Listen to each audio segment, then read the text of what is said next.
Palabra del señor presidente de la República de Colombia, doctor Andrés Pastrana Arango. Excelentísimo señor y buen amigo Hugo Chávez Frías, presidente de la hermana República Bolivariana de Venezuela. Señor doctor Luis Carlos Villegas Echeverry, presidente de la ANDI y señora. Señor doctor Carlos Arcesio Paz, presidente de la Junta de Dirección General de la ANDI. Sus excelencias, señores embajadores de Venezuela, Ecuador y Perú en Colombia. Doctor Angelino Garzón, ministro del Trabajo. Doctora Marta Lucía Ramírez de Rincón, ministra de Comercio Exterior. Señores embajadores de Colombia en Venezuela, Ecuador y Perú. Señores ministros y demás miembros de la comitiva de la República Bolivariana de Venezuela. Autoridades civiles y militares. Señores empresarios nacionales e internacionales que nos acompañan, invitados especiales, señoras, señores, colegas, periodistas, Nora. Antes de iniciar mi intervención, quiero una vez más, señor presidente Chávez, agradecerle a ustedes su presencia en este foro que reúne a los industriales de Colombia. Desde allá en Guyana, cuando hicimos en buena parte nuestro cronograma de trabajo, siempre resaltamos la importancia de la posibilidad, y hoy gracias al destino usted nos acompaña, de que compartiera, como lo hizo en el día de hoy, en la noche de hoy, con los empresarios de Colombia. Igualmente ese fue mi compromiso. Tuve oportunidad de estar con Lope Mendoza y con Pedro Carmona allá en Valencia, compartiendo también con ellos en un desayuno con los empresarios de Venezuela, propuestas y los temas de la integración. Y ya lo dijo usted, señor presidente Chávez, en más de 6 ocasiones hemos tenido la oportunidad de reunirnos, de compartir.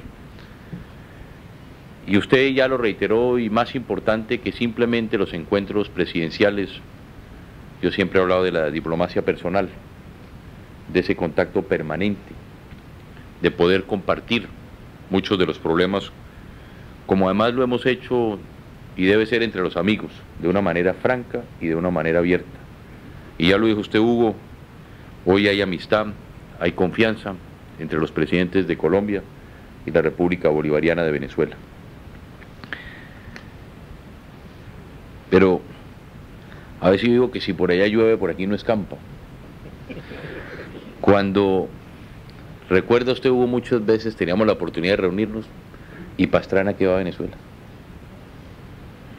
O si no voy a Venezuela, y Pastrana, ¿por qué no va a Venezuela? Y si vamos y nos reunimos en Guyana, y que por qué se abrazó Pastrana con Chávez. Y en Venezuela es que por qué Chávez se abrazó con Pastrana. Y que a qué fueron a Canaima, que al Salto del Ángel, y que por qué estaban en la balsa, y que por qué se pusieron el sombrero, por qué se lo quitaron, por qué se reunieron.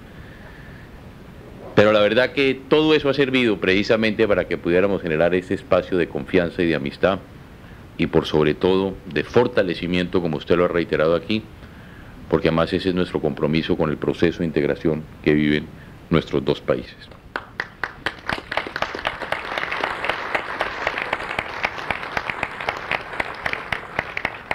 Y aquí, presidente Chávez, para agradecerle fundamentalmente 3 temas en los cuales yo considero son importantes.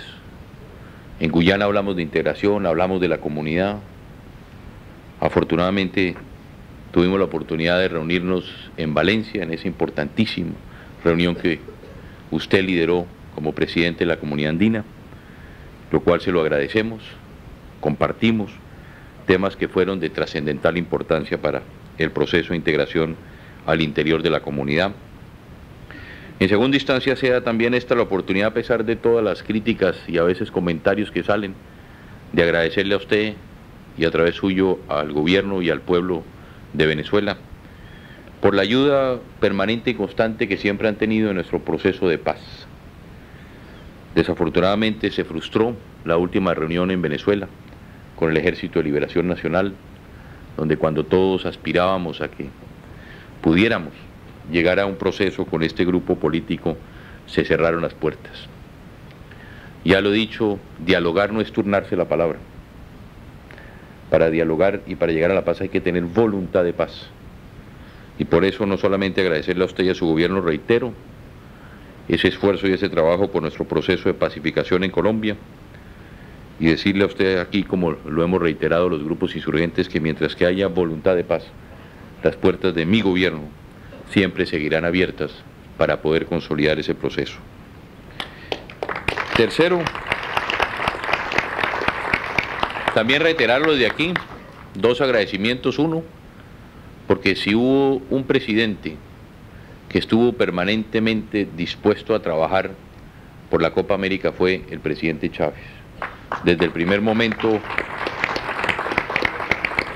en que le pedimos a Hugo, habló con otros colegas presidentes, algún día la historia lo contará, pidiendo precisamente ese respaldo y ese apoyo para nuestro país, pero en eso el presidente Chávez siempre estuvo de la mano con Colombia, trabajando y buscando por traer la Copa a nuestro país.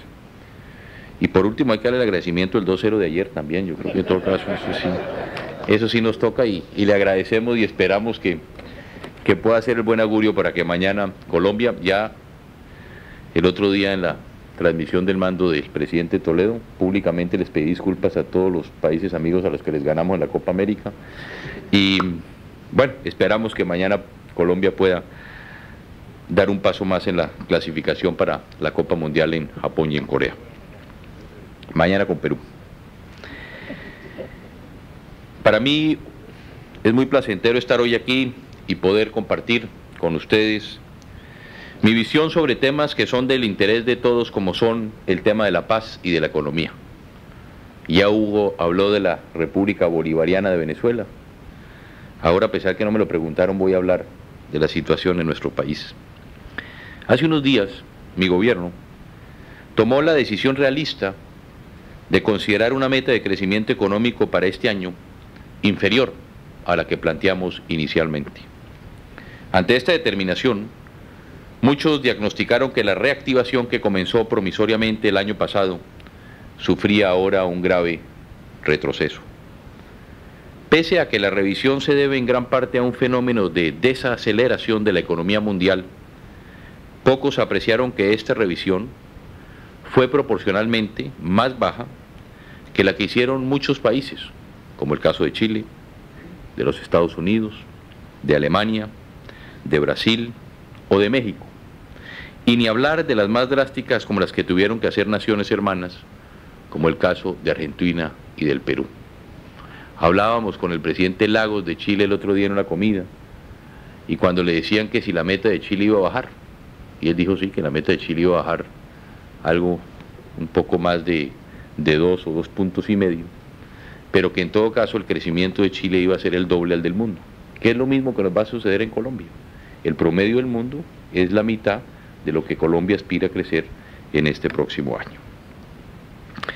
Lo anterior es una clara demostración de que las finanzas de nuestro país, gracias a la estabilización de sus principales variables macroeconómicas, logradas en los 3 años de mi gobierno, son menos vulnerables a los factores externos fuera de nuestro control.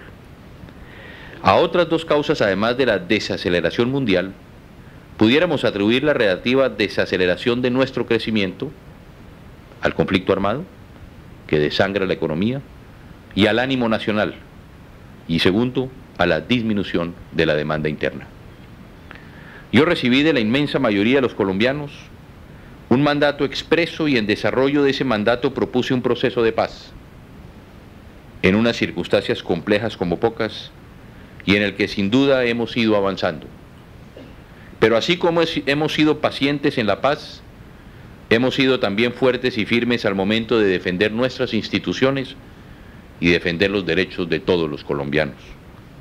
El conflicto interno, que lleva más de 3 décadas y cuya agudización fue el legado de la década pasada, en la cual hizo crisis el problema del narcotráfico, que se convirtió en el mayor alimentador y financiador de la violencia, por supuesto, que genera incertidumbre, pero no ha sido obstáculo para que muchos empresarios nacionales e internacionales continúen invirtiendo en el país, en nuestra empresa Colombia, como el buen negocio que ha sido, que es y que sin lugar a dudas seguirá siendo. ¿Y por qué lo hacen? Porque saben, como sabemos todos, que por las armas nadie podrá tomarse el poder en Colombia, mucho menos unos grupos al margen de la ley que de manera absurdamente violenta se empeñan en hablar de paz en medio de sus acciones en contra de la población civil a la que predican defender y por la que supuestamente encaminan su lucha.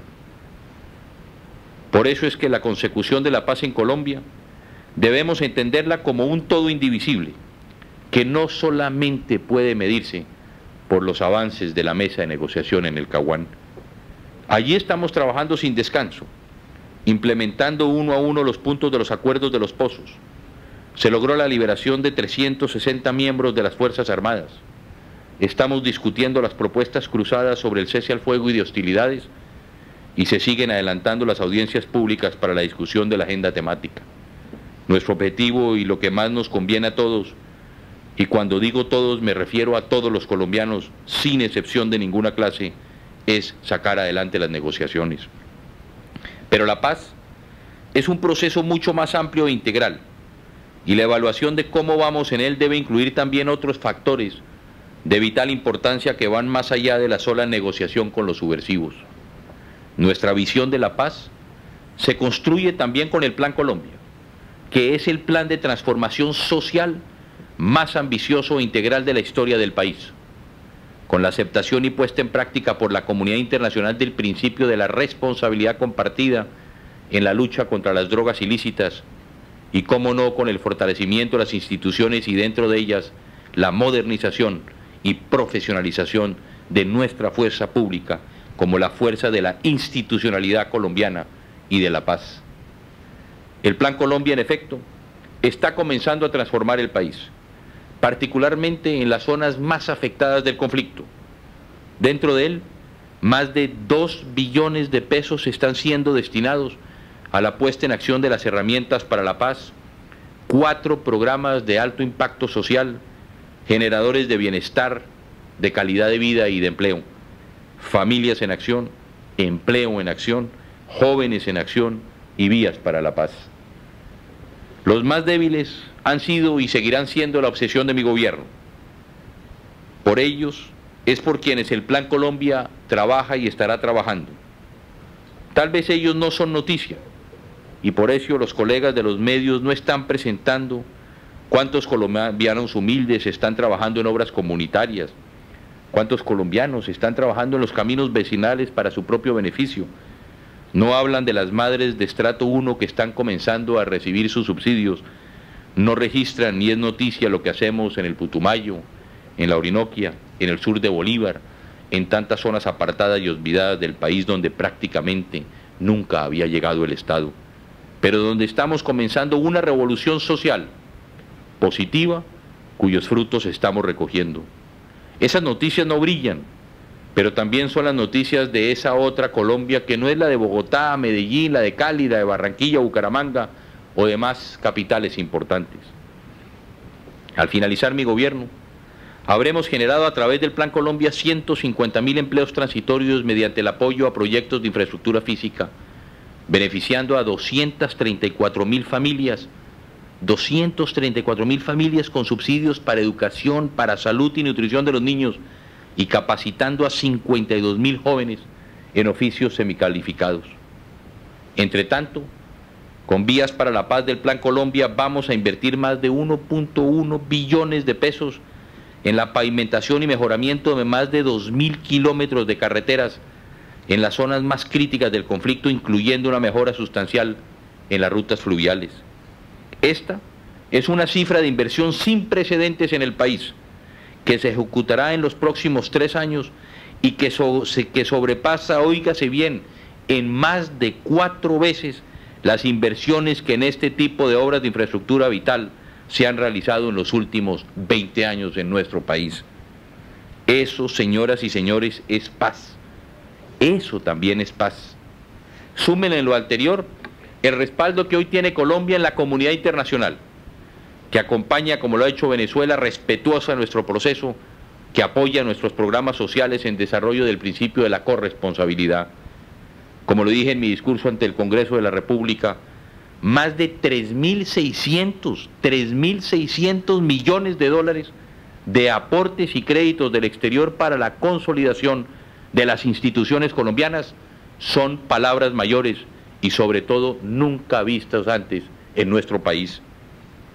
Súmenle el trascendental crecimiento de nuestra fuerza pública, que tampoco se habla, en hombres, en equipos, su profesionalización, su cada vez más contundentes resultados operativos contra los violentos, vengan de donde vengan, y su buen desempeño y su capacitación en el campo de los derechos humanos y del derecho internacional humanitario. No lo digo yo, lo dicen las cifras y son contundentes. De 22.000 soldados profesionales que teníamos en 1998, cuando inicié el gobierno, de los cuales 10.000 estaban cuidando la infraestructura eléctrica y energética de nuestro país. 10.000 soldados profesionales.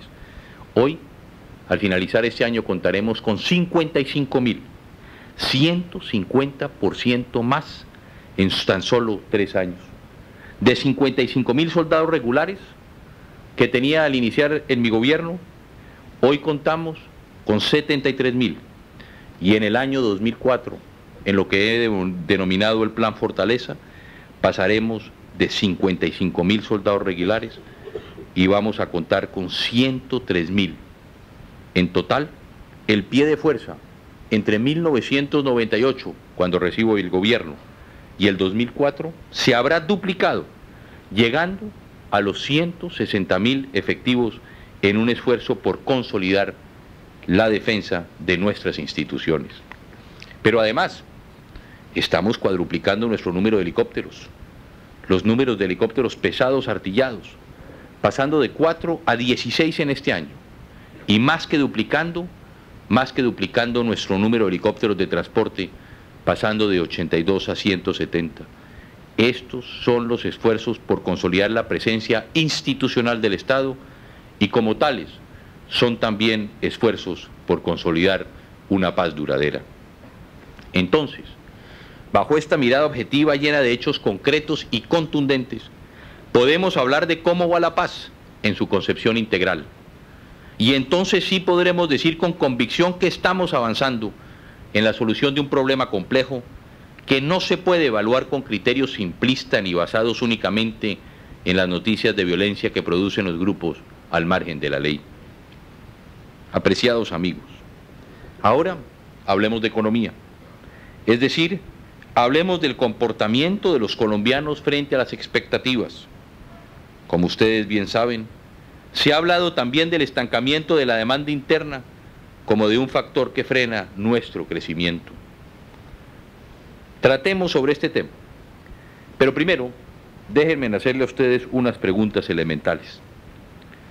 ¿Cuál es el efecto del negativismo en la economía?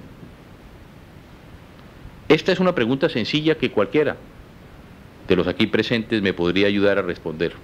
¿Desánimo? ¿Incertidumbre? ¿Represión del gasto y consiguiente baja de la demanda? ¿Desestímulo a la inversión? ¿Despidos masivos? ¿Recesión? Solo por citar algunas de las principales consecuencias. ¿Y cuál es el efecto del positivismo?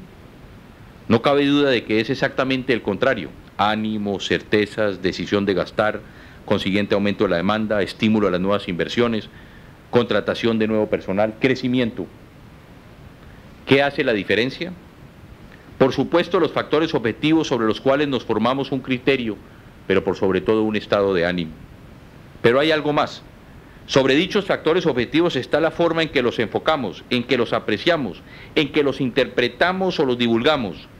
Sobre la realidad escueta está nuestra propia visión de la vida y sus diversas facetas. Traigo a colación estas reflexiones en esta 57ª Asamblea de la Asociación Nacional de Industriales, porque el debate sobre la debida velocidad o no con que se está recuperando la economía colombiana se ha centrado últimamente en el tema de la demanda interna, la cual parece estar pasmada en el momento en el que se hace más necesario su desarrollo para que estimule el crecimiento industrial y el empleo del país. La demanda interna, si lo pensamos bien, es una variable que depende, como en el fondo ocurre con todas las variables económicas, del comportamiento de los seres humanos y muy particularmente de la forma en que afrontan e interpretan su realidad. Si somos negativos o positivos, si partimos de una base crítica o constructiva, eso es lo que hace la diferencia en el momento de tomar la decisión de consumir. Y no me refiero a la decisión de una o dos personas, sino a la decisión de un país, de todo un país que responde masivamente a la información que se le da, al estado anímico que se genera desde sus dirigentes públicos y privados, desde sus analistas y sus empresarios y desde los medios de información. Si no divulgamos las buenas noticias, si no las creemos nosotros mismos, si no obramos con base en ellas, ¿cómo podemos esperar que la demanda interna se reactive, que la gente gaste y que dicho gasto se traduzca en mayores ventas, mayor inversión y mayor empleo? El gobierno hace lo que puede, controla y estabiliza las principales variables macroeconómicas, diseña políticas y programas para estimular la inversión y la creación de empresas. Con programas sociales y de inversión pública como el Plan Colombia, generamos empleos y oportunidades, pero necesita de ustedes, señores empresarios, para que aporten su voluntad, su visión, su capacidad constructiva a dinamizar la economía.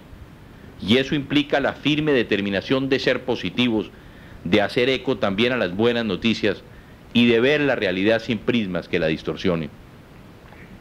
Partamos primero del análisis del tema que más nos preocupa a todos, como es el tema del empleo. Pero para mirarlo hay que mirarlo en perspectiva. Cuando el desempleo se dispara, como ocurrió entre 1994 y 1998, y lo digo con conocimiento de causa porque aspiré a la presidencia de la República en aquella oportunidad, en 1994 teníamos una tasa de desempleo, presidente Chávez, del 7.4%. Manejable, casi nunca vista en la historia de este país. Y en tan solo 4 años, de 1994 al 98, pasó al 16%, más del doble. En solo 4 años, este toma una inercia propia, que no es fácil de revertir, una inercia que nos llevó al más del 20% del desempleo en enero de este año, y que ya rompimos, gracias a lo cual hoy tenemos una tasa de desempleo nacional del 15.1%. No cabe duda que para enfrentar este problema, sin apelar a fórmulas falsas, milagrosas o populistas, es necesario reactivar el sector privado, que en últimas es el que genera el 90% del empleo, y es preciso devolver la viabilidad económica a los hogares para que las madres de familia y los hijos menores no se vean obligados a salir a buscar trabajo en lugar de velar por sus hijos pequeños o por estudiar. Pero ¿qué hemos hecho para afrontar esta situación que encontramos, que no nos inventamos desde el gobierno?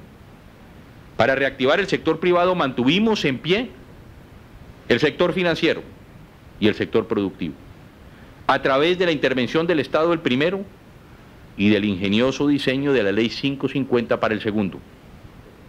En cuanto a las familias, se está llevando a cabo, como ya expliqué, el más agresivo programa de asistencia social en la historia de nuestro país. Con estos elementos romperemos la inercia ascendente del desempleo y entregaremos en un año un país con unas perspectivas completamente favorables en este tema. Vamos para el 3er año consecutivo, presidente Chávez, con una inflación de un solo dígito, confiando en que la de este año esté alrededor del 8%.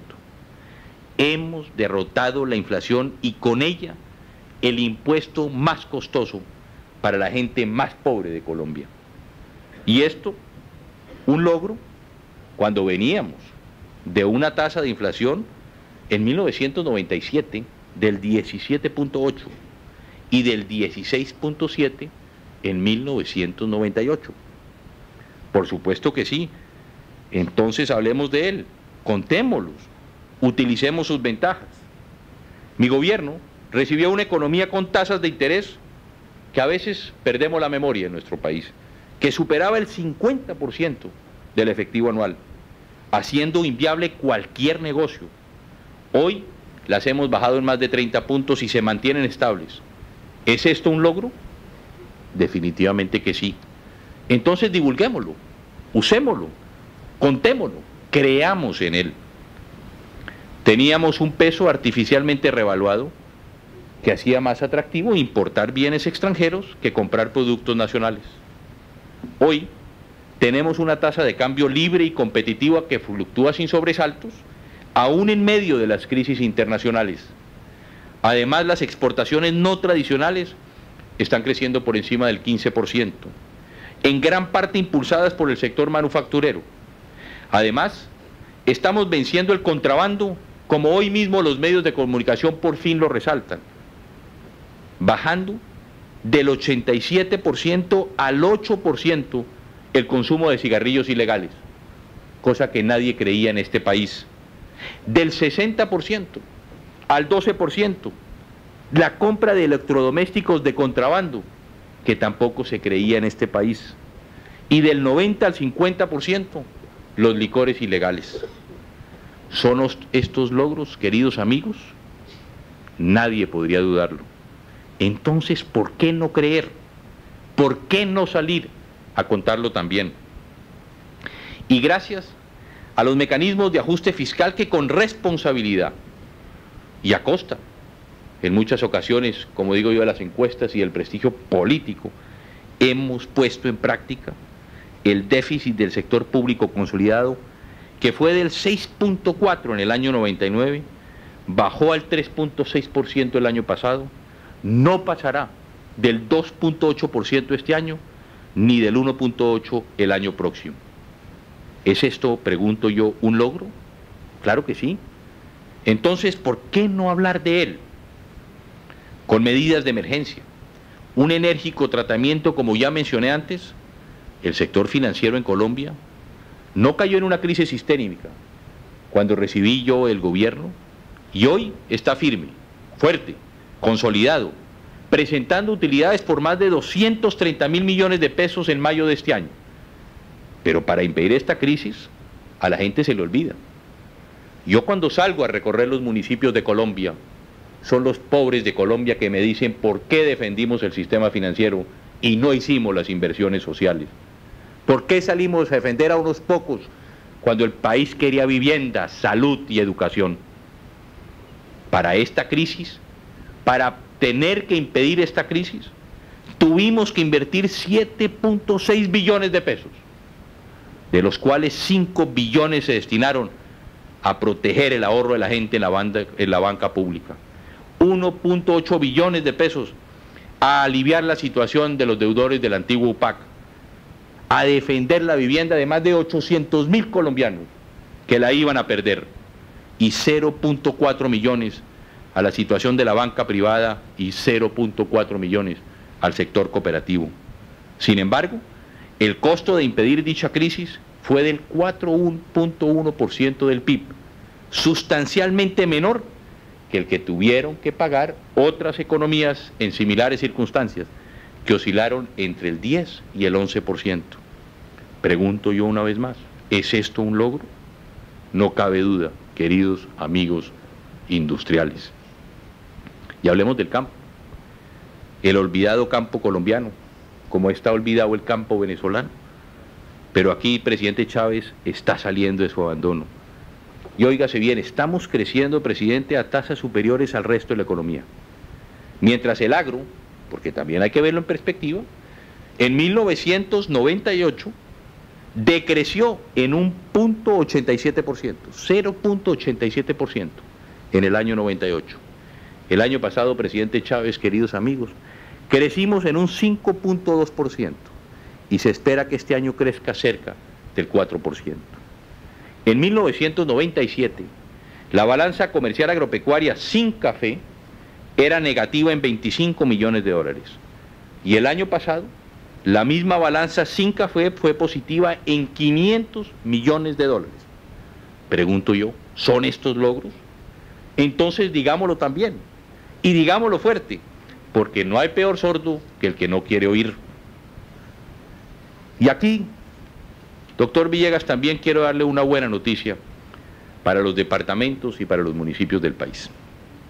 Hoy quiero anunciar aquí, en este foro privilegiado de la economía, la Nación, mi gobierno, va a transferirle a los municipios y departamentos del país recursos de regalías por 419.000 millones de pesos para que paguen deuda de inversión de forma que puedan sanear sus finanzas. Con este aporte, cerca de la mitad de los departamentos y municipios del país podrán pagar el 50% de su deuda con la banca comercial, e incluso 6 departamentos y 275 municipios podrán pagar el 100% de su deuda con la banca comercial.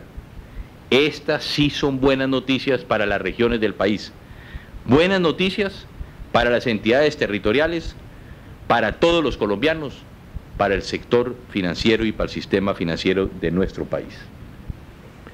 Estimados señores industriales y muy apreciado amigo presidente Hugo Chávez, dentro de los logros de nuestra economía, no puedo dejar de resaltar el excelente nivel de las relaciones con nuestro principal socio comercial en Latinoamérica, nuestra vecina Venezuela, hoy representada en este acto por su primer mandatario.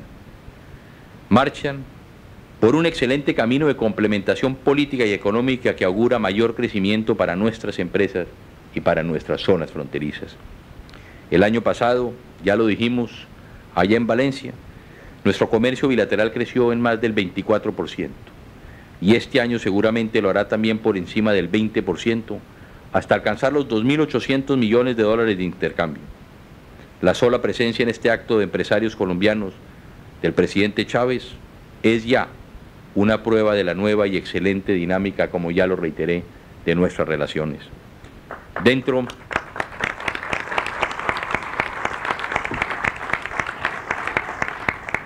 de la comunidad andina, cuya última reunión celebramos recientemente en Carabobo, hemos construido también una integración que nos beneficia a todos. No por nada, el año pasado el comercio intrarregional creció un 31% sobre lo alcanzado en 1999. Además, llevamos una vocería única en las negociaciones del ALCA. Estamos trabajando unidos para la renovación de las preferencias arancelarias que nos concede la Unión Europea, y hemos unido esfuerzos en la solicitud de prórroga y ampliación del ATPA, que aspiramos incluye a Venezuela como nuevo beneficiario. Toda esta labor de los países andinos, hoy representados también en este foro, como tuvieron la oportunidad de ustedes oír del señor vicepresidente del Perú, Raúl Díez Canseco, con empresarios de la nación inca y por dirigentes y empresarios del Ecuador, debe ser capitalizada por el sector privado de forma que aproveche los beneficios existentes y construya economías de escala a nivel subregional. Apreciados amigos y colega Hugo Chávez, aquí tiene frente a usted a cientos de industriales colombianos, ansiosos de reforzar sus lazos comerciales con Venezuela, de armar proyectos juntos, de invertir en su país y de recibir también la inversión venezolana. Por eso su presencia nos estimula y los estimula a seguir por ese promisorio camino de la integración. Nuestro común libertador, sin ninguna duda, estaría orgulloso y feliz de ver hoy al presidente de su amada Venezuela en la hermosa Cartagena de Indias, en medio de sus hermanos colombianos, construyendo lazos de amistad y de progreso. Estimados amigos, hace 4 años, leía yo el 1 de agosto del 97, un artículo de fondo de un importante diario económico del país y decía lo siguiente, abro comillas: a mediano plazo, la estabilidad macroeconómica del país está en peligro si en forma urgente e imperiosa no se adopta por consenso una nueva estrategia que permita conjurar el enorme déficit fiscal actual y corregir los graves problemas estructurales que afectan a las finanzas públicas. Y si la estabilidad macroeconómica del país corre tales riesgos, ello tendría consecuencias adversas en la lucha contra la inflación, así como en la tarea de mejorar y estabilizar la tasa de cambio real para evitar la revaluación del peso, y además atentaría contra las posibilidades de crecimiento del país a largo plazo. Cierro comillas. Visto este diagnóstico, no cabe duda de que hemos sido responsables y que hemos atacado el problema desde sus raíces. Hemos sido responsables, reitero, a una costa de nuestra propia popularidad, porque somos conscientes de que estamos viviendo un tiempo de transición y que en estos tiempos más que nunca se requiere atender las urgencias del presente sin dejar de trabajar por las necesidades del porvenir. Ustedes se han puesto a pensar dónde estaría Colombia si no hubiéramos hecho las reformas estructurales que les acabo de mencionar. ¿Dónde estaríamos si hubiéramos seguido con inflaciones cercanas al 20%, con intereses por las nubes, con un peso artificialmente revaluado, con un sistema financiero enfilado hacia una crisis sistémica, con un sistema de crédito y vivienda que hacía impagables las deudas y con el gasto público desbordado? Gracias a las reformas realizadas y a un manejo económico cuidadoso, ese escenario de pesadilla que cada uno de ustedes puede imaginar no existe. Hoy la financiación internacional de Colombia tiene unos spreads entre 500 y 600 puntos básicos, por debajo del Brasil, para dar un ejemplo. En cambio, si no hubiéramos hecho la reforma, si no hubiéramos obrado con responsabilidad hacia el futuro, hoy el spread de nuestra deuda estaría por encima de los 1.200 puntos básicos. Vale decir, sería insostenible y estaríamos sometidos a la drástica realidad de no ser sujetos de financiación internacional y de tener que despedir personal, de tener que disminuir salarios y pensiones y de cancelar toda la inversión pública. Esto es lo que hay que ver, queridos amigos. Esto es lo que hay que entender con objetividad y sin pasiones. Esto es lo que estamos en la obligación patriótica de divulgar, de contar y de evaluar para que cada colombiano entienda la importancia de tener una economía estable, de una economía creciente como la que hoy tenemos, después de venir de donde veníamos y a pesar de nuestro conflicto interno. Si lo hacemos, si logramos abrir nuestra mente a las buenas noticias, si somos capaces de divulgarlas con convicción y de silenciar con nuestras voces constructivas a los agoreros del desastre, estaremos cumpliendo una misión fundamental, porque así Colombia y los colombianos estarán volviendo a creer. Y si vuelven a creer, vuelven a demandar, vuelven a consumir y vuelven a gastar. Y si esto ocurre, ustedes, señores industriales, ocuparán el pleno de su capacidad instalada, venderán mejor sus productos, invertirán en mayor tecnología y emplearán más personal. Y serán estos empleados los que mejorarán entonces su capacidad de consumo, y así seguiremos creciendo en el círculo virtuoso de la economía positiva. El doctor Luis Carlos Villegas, ese dinámico, incansable pereirano que hoy dirige la ANDI, es el mejor ejemplo del tipo de mentalidad que necesita nuestro país. Sus opiniones objetivas, certeras, constructivas, reflejan el comportamiento de un gremio que está dispuesto a jugársela por su gente. Ese es el talante de los industriales colombianos. Ese es, doctor Villegas, un legado de futuro que usted y los miembros de la ANDI le están dejando a Colombia y a las futuras generaciones. Gracias por su positivismo y su invocación a la confianza.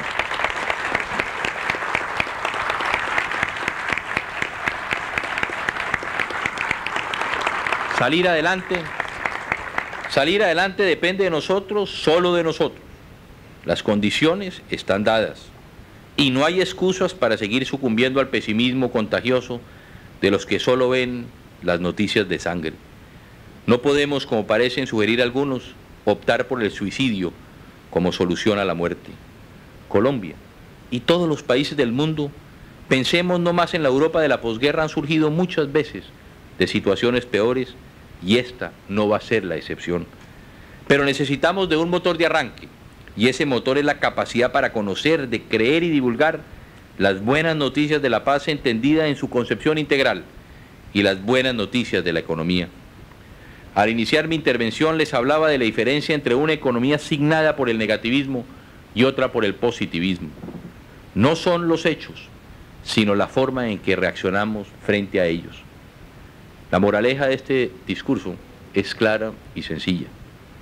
La llave para abrir la demanda interna no está en el exterior, ni siquiera en la solución urgente del conflicto interno, si bien estamos trabajando en ella. La llave para abrir a chorros la demanda interna está en la actitud de cada uno de nosotros, y solo requiere que la giremos en la cerradura de las buenas noticias de nuestra economía estable y promisoria. Solo así saldremos del círculo vicioso de rumores y pesimismos que alimentan el desempleo y la incertidumbre. Solo así nos haremos dignos de llamarnos dirigentes de un país que está lleno de razones para aferrarse a la esperanza. Muchas gracias.